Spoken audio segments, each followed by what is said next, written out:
Idaho Matters podcast is brought to you by St. Luke's On-Demand Virtual Care, which allows patients to see a provider from their home using a computer or smartphone with on-demand care for common ailments such as a cough, sore throat, or a sinus issue. More information at stlukesonline.org. Laws are being drafted and debated at the State House right now. Laws that will likely affect your everyday life as an Idahoan. The Connector helps you keep up with the legislative session with clear reporting, local context, and explanations that make it all make sense.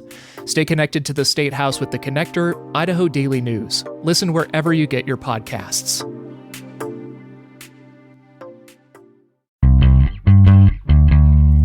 More Idaho Matters right now from the studios of Boise State Public Radio News. I'm Gemma Gaudet. We're taking you to all corners of the Gem State with our Idaho 44 project. So today, we're headed to Franklin County. Nestled in eastern Idaho, it bills itself as the heart of Idaho's pioneer country, and it's known for some of the most beautiful landscapes in our state. And now, 800 acres of that open space and wildlife habitat has been preserved with a pair of conservation easements thanks to the Sagebrush Steppe Land Trust. Now, the trust has protected more than 11,000 acres of land in southeast Idaho. And Matt Combs, the Bear River Watershed Conservation Director for the trust, is joining us now to talk more about this. Matt, it's really nice to have you on the show. Welcome. Thanks, Jim. I appreciate you having me. So, Matt, remind us what this land trust is. I mean, what does it do, and how long have you been a part of it? Yeah, so Sagebrush Steppe Land Trust is a community-based nonprofit. We were founded in 2004, and our mission is to protect, connect, and enhance wildlife habitat, working agricultural lands, and community spaces in southeast Idaho. I've been here for about 4 years, so lots of work happening before I came, and we hope to continue that. So my understanding, Matt, is that you help protect these landscapes with easements. So for folks who may not be familiar, explain to us what an easement is and how it works. Yeah, so conservation easements are one of our primary tools. Essentially what they are is a voluntary agreement between a landowner and an easement holder that limits certain types of development on a property in order to protect conservation values. And those might include agricultural resources, open space, wildlife habitat, or even cultural and historic resources. So this latest project is in Franklin County. Can you kind of give us a general idea of where this land is? Yeah, so with these projects, the landowners are wanting to remain anonymous, and we always do our best to maintain that for them. But these two properties are adjacent to each other. They're about 800 acres in total, or just over that. And as far as location, I guess what I'd say is they're in Franklin County between Preston and Montpelier in the foothills of the Bear River Range. So can you kind of paint us a picture of what this area looks like? Because it seems to have a little bit of everything, mountains to hills to creeks. So describe it for us. I mean, take us there. Sure. And that's, really one of the things that we look for in these properties is kind of that diversity. And while these properties are fairly small, it really is kind of a special corner of the world. So kind of in the lower elevations, you have some rolling hills and agricultural lands in the bottom, and then those are surrounded by sagebrush steppe habitats and hillsides, and then kind of go up in elevation onto the sides of the mountains where we have some forested areas. And then there's a nice little creek that winds down through everything with a riparian area. And then talk to us also about the vegetation in this area, because you have sagebrush, you've got Rocky Mountain maples. Yeah, and with the topography and the location of these properties, and they are adjacent to some public lands as well. That brings a diversity of plant communities and habitat types and things that support not only just the agriculture on the property but also the wildlife. And so there are areas of sagebrush steppe, and they're kind of mixed in with some maple juniper. woodland areas, and then higher elevations, have some other conifers, and there's aspen stands, and it really is a really diverse area, even though it's so small. And that, also provides habitat for a lot of diverse wildlife species. So let's talk about that part of it, the wildlife species. What kind of animals live in this space? Yeah, so there's quite a few, and I won't go through a really exhaustive list, but some of our primary animals for these properties include mule deer, elk, and moose, so those big game species, but also sharp-tailed grouse and some smaller upland species. And then with the stream that comes through it and the riparian area that supports, it's also they're also really important properties for Bonneville cutthroat trout. Mm. And one of the things the trust does, I believe, is to try to protect migration corridors. So tell us what migration corridors are, and from there, why is it so important for so many species that these corridors are maintained? Yeah, so we focus a lot on landscape connectivity, and that includes, these terrestrial migration corridors, but also stopover points for migratory birds and stream connectivity that supports native fish populations. And so kind of all those things really. Um, and that connectivity in our landscape is really important because it lets animals move around the landscape to find food and water resources, to reproduce, and particularly with changing seasons and climate conditions, kind of seek out the most favorable conditions that they need and the resources necessary for their survival. Mhm. And many of those So, species are really faithful to their migration routes and have specific wintering areas or breeding habitats.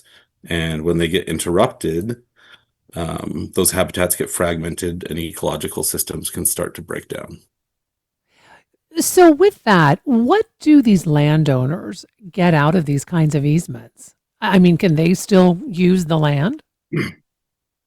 Yeah, in fact, that's one of the big benefits of conservation easements for landowners, but I think for all of us, and that is that, the conservation easements really, they give landowners an option to protect their land for future generations. And a lot of these folks are folks who have had the land in their family for several generations already, and they're, very tied to it, and they love it. They love the areas they live and work and the wildlife that are on it. But their agricultural operations are also really important to them, and so it's a tool for them as much as it is to us to preserve that legacy and make sure that these places that they've worked so long and hard to keep intact remain so for the future. There are So, also financial benefits. We purchase some of these conservation easements. There's sometimes a donation from those landowners as well. But, that influx of financial resources can also help, them reinvest in that operation mhm. or pay down debt or even transfer that, to a next generation of farmers and ranchers.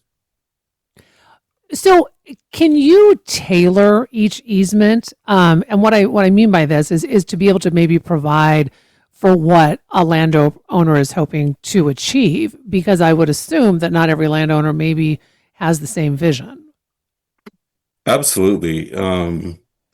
So when we work on the conservation easements, we spend a lot of time, talking with the landowner, trying to understand their goals and, their operations, how they use the land, as well as the specific piece of property and the resources that it has. And each conservation easement, therefore, is a little bit different.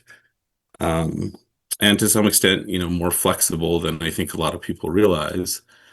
We do work with different funding programs, and those programs have rules, and there are real restrictions, but we can do things like establish building envelopes that allow for additional agricultural buildings in the future or a home site for one of their children or those sorts of things, um, as well as put in particular protections based on the resources that are there, like a riparian corridor or um, maintaining good soil health practices, that sort of thing.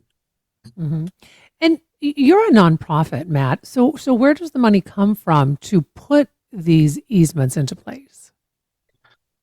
Yeah, so every easement is also a little bit different in that sense. So we work with a number of federal programs, so with U.S. Fish and Wildlife Service and Natural Resources Conservation Service, as well as state agencies and public sources, but also a lot of private funders and a lot of community support that, helps us keep the light on and keep people here doing this work.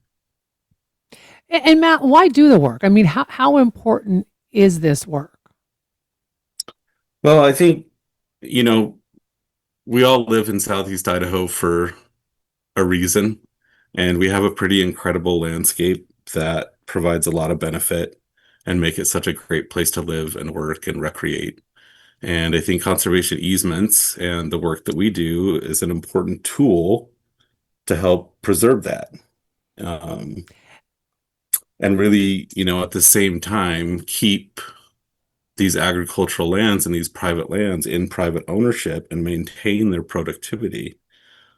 And so they kind of have both benefits. They're very different than public lands, but they do provide a lot of public benefits that we all enjoy. Mhm. And Matt, if someone is considering a conservation easement, what are the first steps they should take?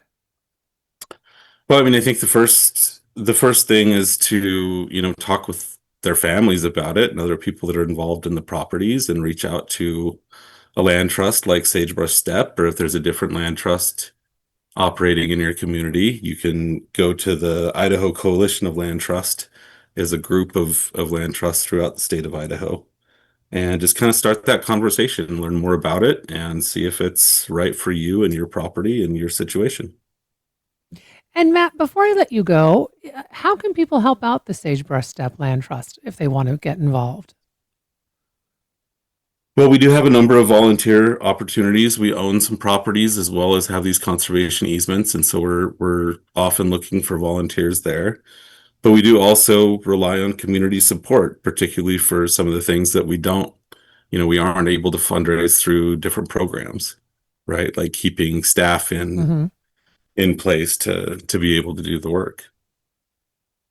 Well, Matt, I want to thank you so much for coming on and talking to us about the work that you do. We've been speaking with Matt Combs. He is the Bear River Watershed Director of the Sagebrush Steppe Land Trust. We've been talking about conservation easements in Franklin County. And folks, don't forget, if you have a story idea from your county for our Idaho 44 project, we would love to hear from you.